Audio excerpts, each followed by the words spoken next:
కళ్ళు మూయి ప్రార్థన చేయి. దేవా,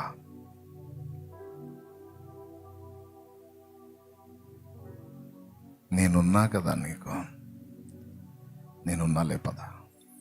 యేసయ్యా యేసయ్యా యేసయ్యా, నీకు వందనాలు వందనాలు వందనాలు వందనాలు. జరిగేవన్నీ ఎరిగే ఉన్నావు, కావలసిన ముందు సిద్ధపరిచే ఉంచావు. మర్మమైనవన్నీ ఎరిగే ఉన్నావు, కానీ మాకు మాత్రం మరుగు చేసి ఉన్నావు, మౌనమై ఉన్నావు. కొన్ని చెప్తావు, కొన్నేమో ఏమండి. ఒక్కసారి ఆలోచించండి. నేను చెప్పిన విషయాలన్నీ దేవుడు నిన్ను తగ్గిస్తున్నాడు అంటే భయపడవాకు. నీ చుట్టూ ఉన్న వారి కంటే, నీ తోటి వారి కంటే దేవుడు నిన్ను తగ్గిస్తున్నాడు అంటే చింతపడవాకు.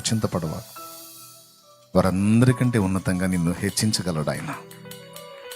హెచ్చించడానికే తగ్గిస్తున్నాడు. అది ఎలా జరిగిద్దనే ప్రశ్నలు దేవుణ్ణి అడగొద్దు. హెచ్చించకపోయినా పర్వాలేదు, కానీ నువ్వు ఏది అనుమతిస్తే దానికి నేను సిద్ధం ప్రభువా అని కృతజ్ఞతలు చెప్పుకో చాలు.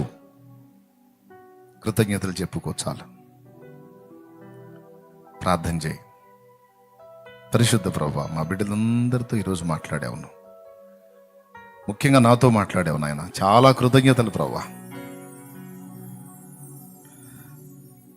నవ్వుతున్నవారు, ఎగతాళి చేస్తున్నవారు, తప్పుడుగా మాట్లాడుకుంటున్నవారు, నిందా ప్రచారాలు చేస్తున్న వారిని చూస్తే ఒకప్పుడు నేను ఆలోచించి బాధపడినప్పుడు నీ ఉద్దేశాలు యాకోబు కూడా చెప్పలేదు, కానీ కొన్ని నాకు చెప్పి నన్ను ధైర్యపరిచావు.